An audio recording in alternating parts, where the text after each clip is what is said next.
ജനങ്ങൾ നിങ്ങൾക്ക് നൽകിയ വിശ്വാസം അത് ശരിക്ക് ഹൃദയത്തിനെ നിറയിക്കുന്ന ഒരു വാർത്തയാണ്. അതിൻ്റെ ഒപ്പം ജനങ്ങളുടെ ഒരു സ്പഷ്ടമായ സന്ദേശമായിരുന്നു. അവർ തീരുമാനിച്ചു ഒരു മാറ്റത്തിൻ്റെ ഒരു സമയമായി, ഒരു ചെറിയ മാറ്റമല്ല, ഒരു വലിയ മാറ്റത്തിൻ്റെ ഒരു സമയമായി. അതാണ് ഞങ്ങൾ കാണുന്നത്. നമ്മൾ എന്തായാലും ഭരണത്തിൽ വരുമ്പോൾ ഇതിനെ കേരളത്തിൻ്റെ ഭാവിയെ മാറ്റുന്ന ഒരു ഭരണമാക്കണമാണ് എൻ്റെ ആഗ്രഹം. മാത്രമല്ല എൻ്റെ ഒരു റെക്കമെൻഡേഷൻ. നമ്മൾ ആരാണ് സർക്കാർ ഉണ്ടാക്കാൻ പോകുന്നത് അതൊക്കെ കുറച്ച് ദിവസം കഴിഞ്ഞിട്ട് അറിയുള്ളൂ. പക്ഷെ അവർ വരുമ്പോൾ എൻ്റെ ഒരു ചെറിയൊരു എന്താ പറയുക, എൻ്റെ പൂർണ്ണ വിശ്വാസമാണ് ഇത് ഒരു മാറ്റത്തിന് വേണ്ടി, ഒരു പരിവർത്തനത്തിന് വേണ്ടി പ്രവർത്തിക്കാൻ പോകുന്നൊരു സർക്കാരായിരിക്കും. പല കാരണങ്ങളുണ്ട്. അതിൽ ഒരു ആൻറ്റി ഇൻകംബൻസിൻ്റെ ഒന്നൊരു സംശയമില്ല. ജനങ്ങൾ ഈ 10 വർഷക്കാലം കണ്ട ദുർഭരണം, ഈ 10 വർഷക്കാലം കണ്ട ഓരോരോ തെറ്റുകൾ, അഴിമതി, പ്രശ്നങ്ങളൊക്കെ കണ്ട ശേഷം അവർക്ക് ഇതോടെ മതിയായെന്ന് ഞങ്ങൾക്ക് നേരത്തെ ഒരു തോന്നലുണ്ടായിരുന്നു. പ്രചരണത്തിലും കണ്ട് സംസാരിച്ചൊരു കാര്യമാണ്.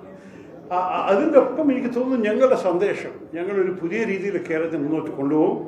ഞങ്ങൾ സംസാരിക്കുന്ന ഓരോരോ കാര്യങ്ങൾ തന്നെ എന്തായിരുന്നു, കേരളത്തിൽ ഒരു സംശയവും വേണ്ട, നമ്മളൊരു ബുദ്ധിമുട്ടിലാണ് ജീവിക്കുന്നത്.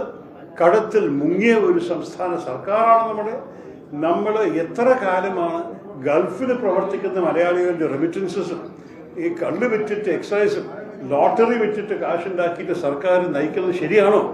അവർ ഓണം സമയമാകുമ്പോഴേക്കും അവർ കടം വീണ്ടും എടുക്കുമായിരുന്നു. അങ്ങനെ മുന്നോട്ട് പോയി കഴിഞ്ഞാൽ നമ്മുടെ അടുത്ത തലമുറയ്ക്ക് എന്തായിരിക്കും ഭാവി? നമ്മുടെ കേരളത്തിൽ നിന്ന് യുവ മലയാളികളൊക്കെ വിട്ടിട്ട് പോകുന്നു അന്യ സംസ്ഥാനങ്ങൾക്കും അന്യ നാട്ടിലും. കാരണം കേരളത്തിൽ അവസരം കാണുന്നില്ല.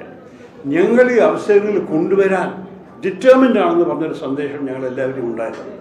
അതുകൊണ്ട് എനിക്ക് പറയാനുള്ളത്, ഞങ്ങൾ ഭരണത്തിൽ വരുമ്പോൾ ശരിക്കും ഒരു മാറ്റമാണ്. ഞാൻ ഇന്ന് രാവിലെ ഒരു UPA സർക്കാർ, ശ്രീ മൻമോഹൻ സിംഗ് സർക്കാരിൽ പ്രവർത്തിച്ച ഒരു നേതാവിനോട് പറയായിരുന്നു, ഇത് നമ്മളുടെ ഒരു 1991 മൊമെൻ്റാണ്. ഇന്ത്യയിൽ 1991 മാറ്റം കൊണ്ടുവന്ന പോലെ 2026 UDF മാറ്റം കൊണ്ടുവരുന്നതാണ് എൻ്റെ ഒരു പ്രാർത്ഥന. വേറെ ഒന്നുമില്ലല്ലോ. താങ്ക്സ്.